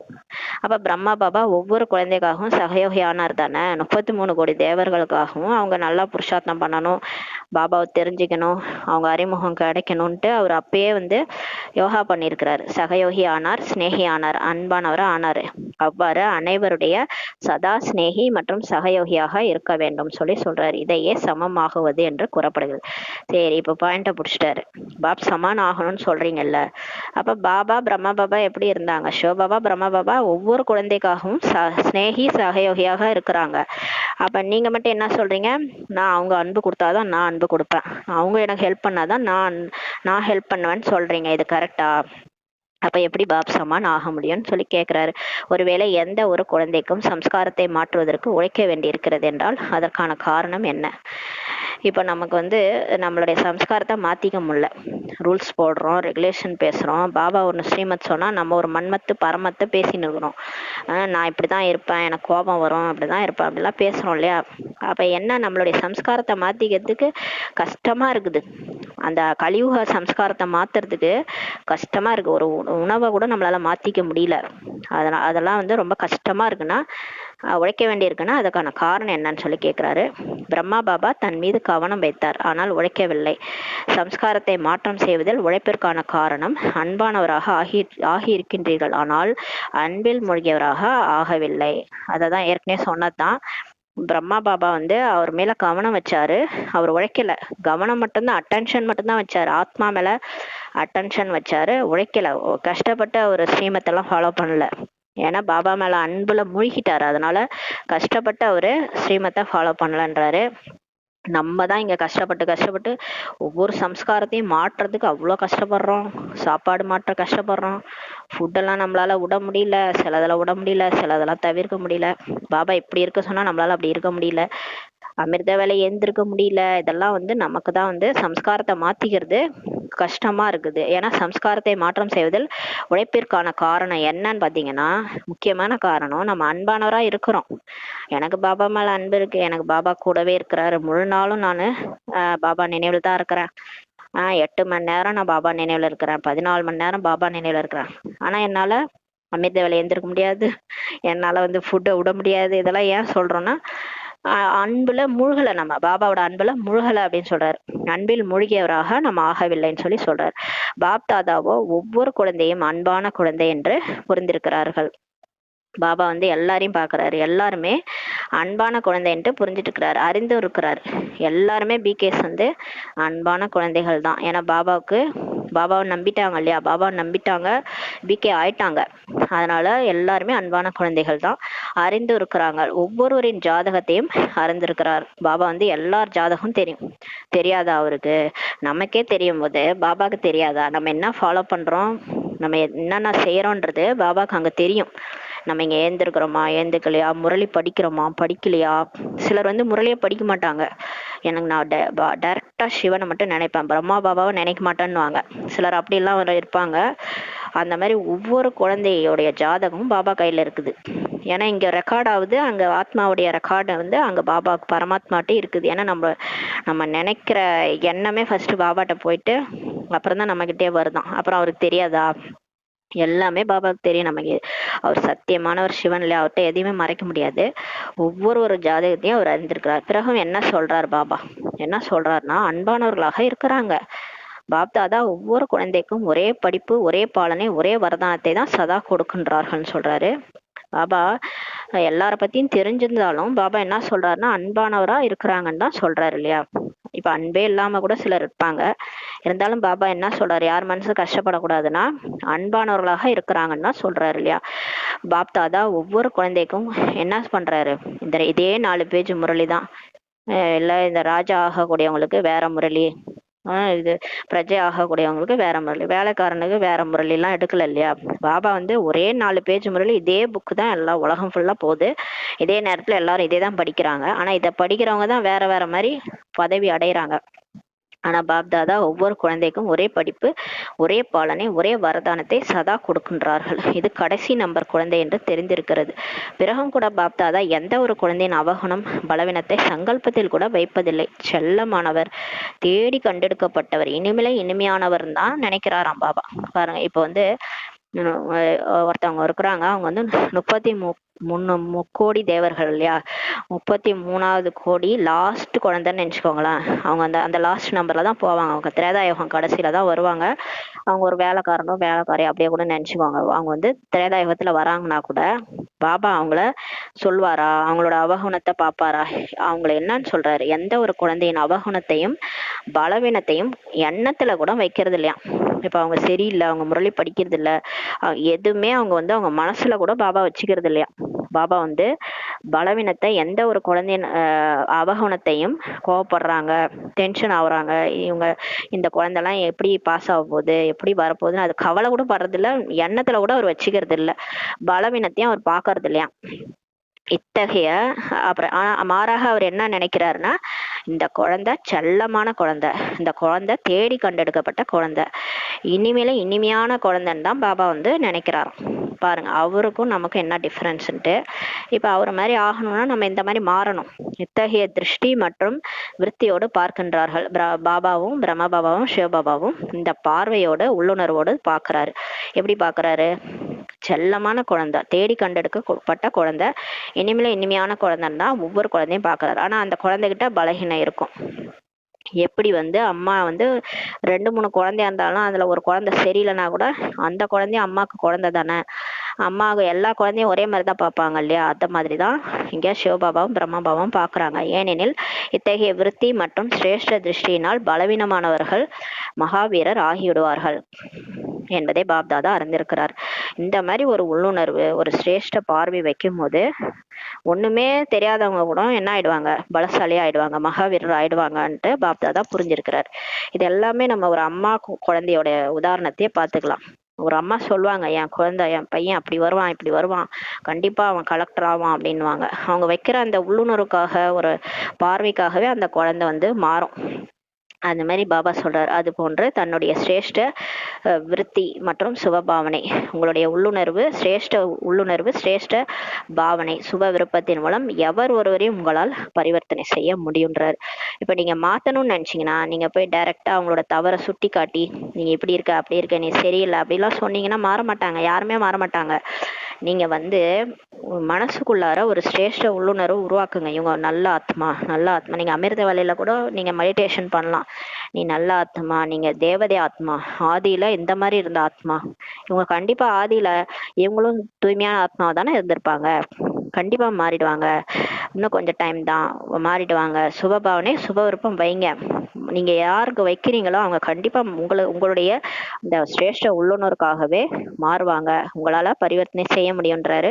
இயற்கையையும் கூட மாற்றி காட்டுவோம் என்று நீங்கள் சவால் விடுத்திருக்கிறீங்க என்றால் ஆத்மாக்களை மாற்ற முடியாதா என்னன்னு சொல்லி பாபா அடிக்கடி இந்த கேள்வி கேட்பார். உலக மாற்ற காரியத்தையே பாபா நம்ம தலையில தான் ஒப்படைச்சிருக்காரு. இந்த இயற்கையே இப்ப மாத்த போறோம், மாத்தி காட்டுவோன்ட்டு நீங்க சவால் விட்டுக்கிறீங்க. பாபா, நாங்க சொர்க்கத்தை உலகத்துல கொண்டு வருவோம், அப்ப இந்த நரகத்தை அழிப்போம் தானே, நரகத்துல இருக்கிற இந்த இயற்கையை மாத்தி சொர்க்கமா மாத்துவோம் தானே. அப்ப இயற்கையே மாத்தக்கூடியவங்க, உங்களால கூட இருக்கிற ஒரு ஆத்மாவை மாத்த முடியாதா? சொல்றீங்க, கம்ப்ளைண்ட் பண்ணிட்டே இருக்கிறீங்க, இவங்க சரியில்லை, இவங்க கோவப்படுறாங்க, இவங்கெல்லாம் ஒரு பிகேவா, இப்படிலாம் நம்ம சொல்லிட்டு இருக்கிறோமே. பாபா கேக்குறாரு, இயற்கையே மாத்தி காட்டும்ன்ட்டு சவால் விட்டுருக்கிறீங்க, ஏன் உங்களால கூட இருக்கிற ஒரு ஆத்மாக்களை மாத்த முடியாதா என்ன? எப்படி? டைரக்டா பேசி கிடையாது, சுப பாவனை, சுப விருத்தி, சுப விருப்பம் மூலமா, எண்ணங்கள் மூலமா உங்களால மாத்த முடியும். நீங்க கண்டினியூஸா ஒரு நல்ல சிரேஷ்டமான தாட்ஸை உருவாக்க அமிர்த வேலையில அவங்க மாறாத ஆத்மா கூட மாறிடுவாங்கன்னு சொல்றாரு. இயற்கையை வென்றவர்களாக ஆகின்றீர்கள் என்றால் ஆத்மாவானது ஆத்மாவின் சிரேஷ்ட பாவனையின் மூலம், நன்மை நிறைந்த விருப்பத்தின் மூலம் பரிவர்த்தனை செய்ய முடியாதா அப்படின்னு சொல்லி கேட்கிறாரு. இப்போது புது வருஷம் ஆரம்பமாக போகிறது அல்லவா. ஆகவே புது வருஷத்தில் அனைத்து எல்லையற்ற பிராமண பரிவாரத்துக்கு மத்தியில் ஒருவருக்கொருவர் அனைவருடைய வாயிலிருந்தும் நம்முடைய இஷ்ட தேவதைகள் வந்துட்டாங்க அப்படின்ட்டு வரணுன்றாரு. இப்ப புது வருஷம் ஆரம்பமாக போகுது. புது வருஷத்துல அந்த எல்லையற்ற பிராமண பருவத்துக்கு மத்தியில ஒருவருக்கு ஒருவர் எல்லாருடைய வாயிலும் என்ன வரணும்னா, நம்மளுடைய இஷ்ட தேவதைகள் வந்துட்டாங்கன்றது வரணும், நம்முடைய பூஜைக்குரியவர்கள் வந்துட்டாங்க என்ற இந்த சப்தம் வெளிப்பட வேண்டும். அதுக்காக தான் இப்ப வெயிட்டிங்கே. வினாசெல்லாம் ஏன் வந்து தள்ளி போகுதுன்னா, நம்ம ரெடி ஆகணும். ரெடி ஆகி இந்த பூஜைக்குரியவங்க வந்துட்டாங்க, எங்க இஷ்ட தேவதைகள் வந்துட்டாங்க, நம்ம சம்பூர்ண நிலையை எல்லாரும் பார்க்க விரும்புறாங்க. அப்ப தூய்மையான சம்பூர்ண நிலை எல்லாரும் அடையணும் இல்லையா, பிகேஎஸ் ஒட்டுமொத்தமா. அதுக்காக தான் வெயிட்டிங்க. லட்சியம் உறுதியாக உள்ளது அல்லவான்றாரு. லட்சியம் உறுதியாக உள்ளதா, செய்துதான் ஆக வேண்டும் அல்லவான்றாரு. அல்லது பார்க்கலாம், திட்டம் போடுவோம் என்று கூறுகின்றீர்களா? செய்தே ஆக வேண்டும். திட்டம் போடுவது என்ன, செய்தே ஆக வேண்டும் சொல்லி பாப்பா சொல்றாரு. பிளான்லாம் போடக்கூடாது. பிளான் போடுறதெல்லாம் விட்டுட்டு செஞ்சே தீரணுன்றாரு. இப்போது அனைவரும் காத்து கொண்டு இருக்கிறாங்க. எதுக்கு? நம்மளுடைய மாற்றத்தை பார்க்கறதுக்காக. இப்போது அவர்களுடைய காத்திருப்பை முடிவடைய செய்யுங்கள்ன்றாரு. பிரத்யட்சம் ஆகுவதற்காக ஏற்பாடு செய்யுங்கள். எல்லாரும் பக்தர்கள் வெயிட்டிங். எதுக்காகனா, இஷ்ட தேவதைகளுடைய காட்சிகளை பார்க்கறதுக்காக. காட்சி அவங்க பார்க்கணும்னா இங்க நம்ம ரெடி ஆகணும். பிரத்யட்சம் ஆகுவதற்கான ஏற்பாடு செய்யுங்க. பாபாவுடைய பிரத்யட்சம், பாபா வந்துட்டாருன்றது நமக்கு மட்டும் தான் தெரியும். உலகத்துக்கே தெரியப்படுத்தணும்ல, உலகமே சொல்லணும், மேரா பாபா ஆகாயா, என்னுடைய அப்பா வந்துட்டாருன்ட்டு முழு உலகமும் முழு உலக ஆத்மாக்களும் சொல்லணும். அதுக்கான ஏற்பாடு செய்யுங்க. இயற்கை கூட இப்போது எவ்வளவு துன்பம் அடைந்து கொண்டு இருக்கிறது பாருங்கன்றாரு. இயற்கையை சும்மாவா விட்டு வச்சுருக்காங்க? காட்டை அழிச்சு எல்லாத்தையும் அழிச்சு. இப்ப அதனால தானே நிலச்சரிவுல இருந்து எல்லா பிரச்சனையும் காரணம் மனுஷங்க தான். அவ்வளோ துன்பம் கொடுத்துட்டு இருக்கிறாங்க. இப்போ வந்து சரியுது, அப்புறம் வந்து எங்கெல்லாம் வந்து ஆறு இருக்குதோ அங்கெல்லாம் வீடை கட்டி வச்சுட்டு, அப்புறம் மழை வந்துட்டா வந்து வெள்ளம் வந்துருச்சுன்னு இவங்க எல்லாத்தையும் பண்ணிட்டு இயற்கை மேல பழிய போடுறாங்க. இப்ப இயற்கை எவ்வளவு துன்பம் அடைஞ்சிட்டு இருக்குது மனுஷங்களால பாருங்கள். இயற்கையும் அமைதியாக்குங்கள்ன்றாரு. இப்ப நம்மளுடைய சைலண்ட் சக்தி மூலமா தான் இந்த இயற்கை அமைதியாக போகுது. நீங்கள் பிரத்யட்சம் ஆகிவிட்டீர்கள் என்றால் உலக அமைதி தானாக வந்துரும் சொல்றாரு. நல்லது, நமக்காக தான் வெயிட்டிங்ட்டார். தற்சமயத்தில் உலகத்தில் 2 விஷயங்கள் நடக்கின்றன. ஒன்று உடற்பயிற்சி மற்றும் 2வது உணவின் மீது கவனம். கரெக்டு தான். இப்ப எல்லாருடைய கவனம் எது மேல திரும்புது? உடற்பயிற்சி செய்யணும், 2வது உணவின் மேல கவனம். உலகாய மக்கள் மாறிட்டு இருக்கிறாங்க. பிகேஸ் விடுங்க, உலகத்துல இருக்கிற மக்கள் எதன் மேல கவனம் போகுது எல்லாருக்கும்னா, எக்ஸசைஸ் பண்ணணும், உணவுல கவனம் வைக்கணும். ஏன்னா உணவு தானே பிரச்சனையா இருக்கு. ஹார்ட் அட்டாக் வர்றது, ஒபிசிட்டி, முக்காவாசி பிரச்சனைக்கு காரணம் இந்த ஃபாஸ்ட் ஃபுட்டு தான். ஃபாஸ்ட் ஃபுட் சாப்பிட்டு தான் இப்படி ஆயிடுச்சு. அந்த உணவுல இப்ப எல்லாருக்கும் கவனம் வந்துருச்சு, உடற்பயிற்சிக்கும் கவனம் வந்துருச்சு. நீங்களும் இந்த 2 விஷயங்களை செய்றீங்களான்ட்டு பாபாவே நம்மளை கேட்டு இருப்போங்க. பிகே ஆயிட்டு நீங்க இந்த 2 விஷயத்துல கவனம் வைங்க. உடற்பயிற்சி எக்ஸசைஸ் பண்ணுங்க, உணவுலையும் கவனம் வைங்க. உங்களுடைய பயிற்சி எதுன்னு கேக்குறாரு. ஆனா நம்ம வந்து சரீரத்தின் பயிற்சி செய்யணும், அதன் கூடவே நம்ம வந்து மனதிற்கான பயிற்சியும் செய்யணுன்றார். சரீரத்திற்கான பயிற்சியோ அனைவரும் செய்யறாங்க, ஆனால் மனதிற்கான பயிற்சி இப்போது பிராமணனிலிருந்து ஃபரிஸ்தா மற்றும் ஃபரிஸ்தாவிலிருந்து தேவதை என்பதாகின்றார். இப்ப நம்ம சரீரத்திற்கான எக்ஸசைஸ் செய்யும் போது கூடவே இந்த மனதிற்கான ட்ரில்லும் செய்யணும். அதாவது நான் பிராமணனா இருக்கிறேன், அடுத்து நான் ஃபரிஸ்தாவாயிடுவேன், ஃபரிஸ்தாவில இருந்து சொர்க்கத்துல போய் தேவதை ஆயிடுவேன். இந்த பயிற்சி செய்யுங்க. இந்த மனதினுடைய ட்ரில்லிற்கான பயிற்சியை சதா செய்து கொண்டே இருங்கள். மேலும் சுத்தமான சங்கல்பமே மனதினுடைய சுத்தமான உணவு ஆகுன்றாரு. அவங்க உணவுக்கான சார்ட் உணவு கவனம் வைக்கிறாங்க வெளி உலகத்துல. இங்க நமக்கு வந்து ஆத்மாவுக்கு உணவு என்னது? ஆத்மாவுக்கு உணவு வந்து சுத்தமான சங்கல்பம், மனசுக்கு சுத்தமான தாட்ஸ், பாசிட்டிவ் தாட்ஸ், அதுதான் வந்து மனசுக்கான சுத்தமான உணவு ஆகும் சொல்றாரு. ஒருவேளை வீணான எண்ணம், எதிர்மறையான எண்ணம் வருகிறது என்றால் இது மனதனுடைய அசுத்தமான உணவு ஆகுன்றாரு. மனசுல வேஸ்டா ஏதாவது நெகட்டிவ், அதாவது பாஸ்ட பத்தி இல்ல ஃபியூச்சரை பத்தி ஏதாவது நெகட்டிவ் தாட்ஸ் ஓடுது, வீணான வேஸ்ட் தாட்ஸ் ஓடுதுன்னா இது எல்லாமே அசுத்தமான உணவுன்றாரு. அதை சாப்பிடாதீங்கன்றாரு. எப்படி உடம்புக்கு வந்து இந்த ஃபாஸ்ட் ஃபுட்டு, இந்த வெளியில வைக்கிறது அது இதுன்னு எண்ணெய் ஃபுட்டெல்லாம் சாப்பிட்டோம்னா உடம்புக்கு ஒத்துக்காதோ, அது மாதிரி இந்த வேஸ்ட் தாட்ஸ் நெகட்டிவ் தாட்ஸ் இதெல்லாம் மனசுக்கு ஒத்துக்காது, அதை விட்டுருங்கன்றாரு. அந்த உணவை வந்து சாப்பிடாதீங்க, வெயிட் லாஸ் பண்ணுங்கன்றாரு. அதாவது மனசுக்கு வெயிட் லாஸ் பண்ணுங்கன்றாரு. அதே எனவே மனதில் சதா சுத்தமான சங்கல்பம் இருக்க வேண்டும்ன்றாரு. அதை நல்ல ஃபுட்டா சாப்பிடுங்க, மனசுக்கு நல்ல பாசிட்டிவான தாட்ஸை கொடுங்க, அதுதான் வந்து சுத்தமான உணவு இருக்க வேண்டும். ரெண்டும் செய்ய வருகிறது அல்லவான்றாரு. எவ்வளவு நேரம் விரும்புகிறீர்களோ அவ்வளவு நேரம் சுத்த சங்கல்பத்தின் சொரூபம் ஆகிடுங்க. இப்ப சுத்த சங்கல்பம் எங்க கிடைக்கும்? நெகட்டிவ் தாட்ஸ் ஈஸியா வந்துடும். உக்காந்தாலே போதும், மீட்டர் கணக்கா நெகட்டிவ் தாட்ஸ் ஓடும். என்ன ஆயிடுமோ, ஏதாயிருமோ, நேத்து அப்படி நடந்துச்சு, ஐயோ போன வருஷம் அப்படி ஆயிடுச்சு, இப்படி ஆயிடுச்சு, எனக்கு மட்டும் தான் இப்படிலாம் நடக்குது, நான் ராசியே இல்லாத ஆளு. இது மாதிரிலாம் இதெல்லாம் நெகட்டிவ் தாட்ஸ் உக்காந்தாலே வந்துடும். பாசிட்டிவ் தாட்ஸ் எங்க இருந்து வரும்? முரளி படிங்க, முரளி படிச்சா போதும், பாசிட்டிவ் தாட்ஸ் வந்துடும். சுயமரியாதை எதா இருந்தாலும் எடுத்து நீங்க அதை சுரூபமாக்கிருங்கன்றார். சுத்த சங்கல்பத்தின் சுரூபமாகிருங்க. நல்லது. நாலாபுறங்களிலும் உள்ள பரமாத்மா அன்பிற்கு அதிகாரியான விசேஷ ஆத்மாக்களுக்கு சதா ஒருவருக்கொருவர் சகயோகி ஆகக்கூடிய தந்தையினுடைய சிநேகி மற்றும் சகயோகி ஆத்மாக்களுக்கு சதா வெற்றியாளர் மற்றும் வெற்றி காணக்கூடிய உலகத்தில் பறக்க விட வேண்டும் என்ற இந்த லட்சியத்தை நடைமுறையில் கொண்டு வரக்கூடிய வெற்றியாளர் குழந்தைகளுக்கு சதா இந்த பழைய உலகம் மற்றும் சம்ஸ்காரத்தின் கவர்ச்சியிலிருந்து கடந்து இருக்கக்கூடிய தந்தைக்கு சமமான குழந்தைகளுக்கு உள்ளத்தை கொள்ளை கொள்ளும் தந்தையின் உள்ளத்திலிருந்து பாபா யாரு? உள்ளத்தை கொள்ளை கொள்ளும் திலாராம் தந்தை. உள்ளத்தை கொள்ளை கொள்ளை கொண்டிருக்கிறார் இப்ப நம்மளோட உள்ளத்தை.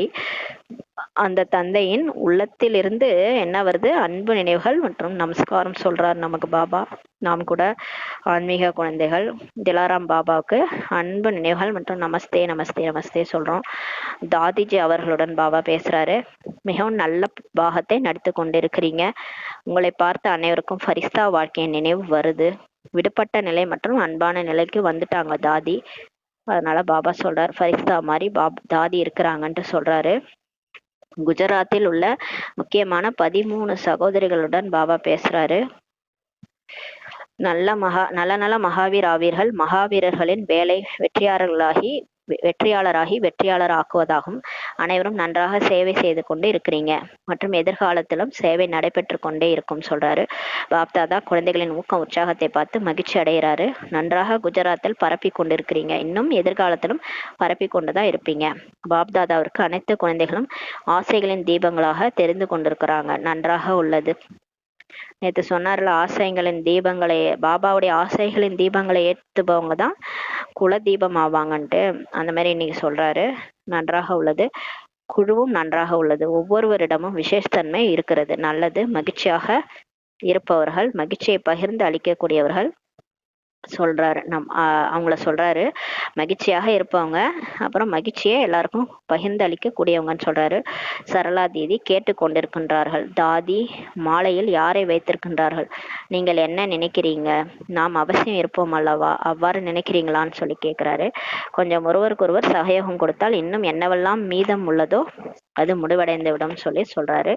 அனைவரும் தந்தைக்கு சமம் ஆகக்கூடியவர்கள் தான். புதுமை என்ன செய்வது? சொன்னோம் அல்லவா, ஒவ்வொரு சென்டரும் குறைந்தது ஒரு வாரிசை இப்ப தயார் செய்ய வேண்டும்ன்றாரு. வாரிசு தயாராகணும். சென்டர்ல சொல்றாரு, ஒரு வாரிசையாவது தயார் செய்யணும். இந்த வருடம் அவரை அழைத்து வர வேண்டும்ன்றாரு.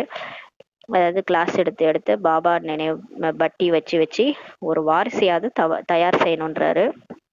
அவர் மதுபனுக்கு அழைச்சிட்டு வரணும். 21 வாரிசுகளை இப்ப இந்த மாதிரி அழைத்து வரணும்னு சொல்றாரு. இதை இப்போ ஆரம்பம் செய்யுங்கள். முதல் நம்பரில் வாருங்கள். அனைவரும் சரி என்று சொல்றாங்க. வாரிசு ஆத்மாக்களின் தகுதியை பற்றி அறிவீர்கள் அல்லவா? வாரிசாகணும்னா சாதாரண விஷயம் கிடையாது. பிரம்மா பாபாவுக்கு வாரிசாகணும்னா 108 லட்சுமி நாராயணன்ல ஒரு ஆளா வரணும். அவங்களுடைய தகுதி பத்தி உங்களுக்கு தெரியும் இல்லையான்றாரு. இவர்கள் அனைவரையும் பாபாவினுடையவர்களாகத்தான் ஆக்குவீர்கள் அல்லவா? தன்னுடையவர்களாகவோ ஆக்க மாட்டீர்கள் சொல்றாரு. எல்லாரையும் நம்ம பாபாவுடையவங்களா ஆக்கணும், தன்னுடையவர்களா ஆக்கக்கூடாதுன்னு சொல்றாரு. நல்லது. ஓம் சாந்தி. சேவைக்கான முறையும் குஜராத்தினுடையதாகும். குஜராத்தை சேர்ந்தவர்கள் தான் சந்திப்பை கொண்டாட வந்திருக்கிறாங்க அன்னைக்கு.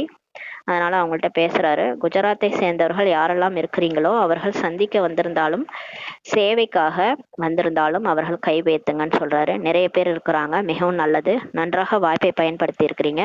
யார் சமய கூடத்தில் இருக்கின்றார்களோ அவர்கள் உள்ளத்தில் இருக்கிறாங்க. சமையல் கூடத்துல பாபா சேவை செய்யறாங்க இல்லையா, பாபா நினைவுல, அவங்களாம் பாபா மனசுல இருக்கிறாங்க என்றால் ஒரு பழமொழி சிந்தில் உள்ளது என்று குஜராத்திற்கு பாபா கூறுகின்றார்கள். எனவே அனைவரையும் விட மிகவும் அருகாமையில் குஜராத் இருக்குதுன்றாரு. அருகாமையில் இருப்பார்கள் அல்லவா? இப்ப மதுபன் பக்கத்துல குஜராத் இருக்கு இல்லையா, அதனால அவங்க அருகாமையில் இருப்பார்கள் அல்லவா? அவர்களை கை கேட்டும் தூரத்தில் முற்றிலும் அருகாமையில் உள்ளனர் என்று கூறப்படுகின்றது. கூப்பிடுங்கள் வந்து விடுவார்கள்னு சொல்றாரு. குஜராத்தை சேர்ந்தவர்கள் அவ்வாறு எவரடியாக இருக்கிறாங்க அல்லவா, வாருங்கள் என்று எப்போது அழைத்தாலும் வந்து விடுவீர்களான்னு சொல்லி பாபா கேட்கிறாரு. அப்படித்தானே, பரிவாரத்தை பார்க்க மாட்டீர்களா, என்ன செய்வீர்கள், வந்து விடுவீர்களான்னு சொல்லி கேட்கிறாரு. எவரடியா இருக்கிறீங்களா, எப்ப கூப்பிட்டாலும் வந்துடுவீங்களா அப்படின்னு கேட்கிறாரு. ஃபேமிலியை பார்க்க மாட்டீங்க தானே, எல்லா கூப்பிட்டா உடனே வந்துடுவீங்களான்னு கேட்குறாரு. நல்லது, குஜராத் சாக்கார பிரம்மாவின் தூண்டுதலினால் ஸ்தாபனை ஆகியிருக்கிறது. இப்போ குஜராத் எப்படி ஸ்தாபனை ஆச்சுன்னா, சாக்காரத்திலேயே பிரம்மா பாபா இருக்கும்போது அவரோட தூண்டுதல்னால ஸ்தாபனை ஆகியிருக்கிறது. குஜராத்தை சேர்ந்தவர்கள் குஜராத்தினருக்கு அழைப்பு கொடுக்கவில்லை. பிரம்மா பாபா குஜராத்தை திறந்தார், குஜராத் சென்டரை திறந்தாராம். பிரம்மா பாபா இருக்கும்போதே குஜராத் சென்டரை திறந்திருக்கிறார் போல இருக்குது.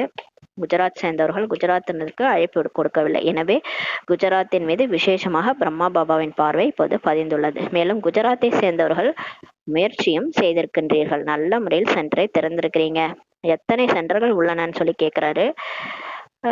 300 சேவை சென்டர் திறந்திருக்கிறாங்க. உபசேவை கேந்திரங்கள் உள்ளன மற்றும் 3000 கீதா பாடசாலைகள் உள்ளனன்றார். அப்பா அப்பயே சொல்லியிருக்கிறாரு. நல்லது, அனைத்தையும் விட அதிகமான சென்டர் எந்த ஜோனில் இருக்கிறதுன்னு பாபா கேட்கிறார்.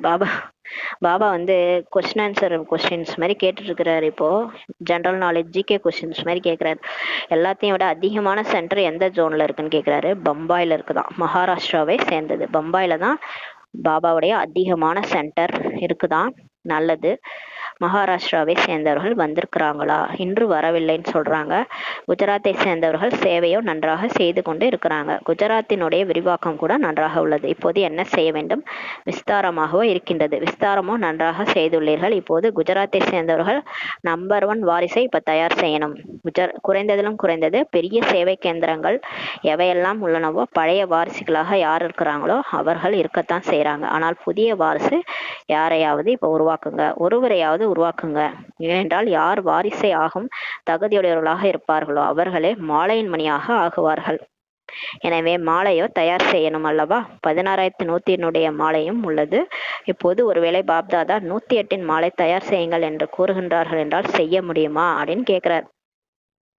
பாபா கேட்கிறார் மதுபன்ல எல்லாத்தையும், குஜராத்தை சேர்ந்தவங்கள்ட்ட கேட்கிறாரு. வாரிசு தயார் பண்ணிட்டீங்களா, இப்ப 108 மாலை தயார் பண்ணணும்னா தயார் பண்ணுவீங்களா, யார் யார் அவங்கன்னு தெரியுமா அப்படின்னு கேட்கிறாரு. தயார் செய்ய முடியுமா, தாதிகள் சொல்லுங்கன்னு கேட்கிறாரு.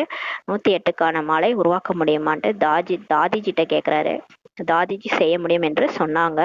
தயாராக உள்ளனரான்னு தாதிஜி கேட்கிறாரு. 108 மாலை தயாராகி விட்டதா, ஆமாம் பாபா தயாராக உள்ளதுன்ட்டு சொல்றாங்க. நல்லது, எழுதி காட்ட வேண்டும் சொல்றாரு. தயாராக உள்ளது என்றால் மிகவும் நல்லது, வாழ்த்துக்கள். நல்லது, 16,000க்கான மாலை பாதியாவது தயாராகி உள்ளதான்னு சொல்லி பாபா கேட்கிறாரு. பாதி என்ன, அதை விடவும் அதிகமாக உள்ளதுன்ட்டு பதில் சொல்றாங்க. நல்லது தானே, பாருங்கள் மறைமுகமாக ரூபத்தில் இப்ப தயாராகி உள்ளது. மேலும் உங்களுடைய தாதி பார்த்திருக்கிறாங்க. நல்லது, மாலையில் என்னுடைய பெயர் இருக்கின்றதா என்று இப்போது அனைவரும் உங்களிடம் கேட்பாங்க.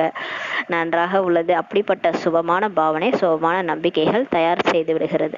இப்போது அனைவரும் கேட்டீர்கள் அல்லவா, நான் அந்த மாலையில் எவரடியாக இருக்கின்றேனா என்று தன்னை செக் செய்ய வேண்டும், சோதனை செய்யணும். நான் 108 16,108 மாலையில இருக்கிறேனா, எவரடியா இருக்கிறேனான்னு செக் பண்ணுங்க. நல்லது, இப்போது என்ன செய்ய வேண்டும் கேட்கிறாரு. கேடு குரூப் ஒன்று வந்திருக்கு, இருதய நோயாளிக்கானது ஒரு குரூப் வந்திருக்கிறாங்க. நன்றாக உள்ளது. இந்த சப்தத்தை பரப்புவதற்கான சாதனம் கூட மிகவும் நன்றாக உள்ளது. ஏனெனில் நடைமுறையில் நிரூபணம் பார்க்கின்றார்கள் அல்லவா. மேலும் செலவில்லாமல் தியானத்தின் மூலம் குணம் அடைவது, அதாவது உடம்பு சரியாகிறது. அதாவது தியானம் மூலமா அந்த ஹாஸ்பிட்டலுக்குலாம் போகாம உடம்பு சரியாகிறது, குணம் அடைவது என்பது அனைவருக்கும் மிகவும் பிடிக்கிறது. இப்போது மெதுவாக இதனை வளர்ச்சி அடைய செய்யுங்கள்.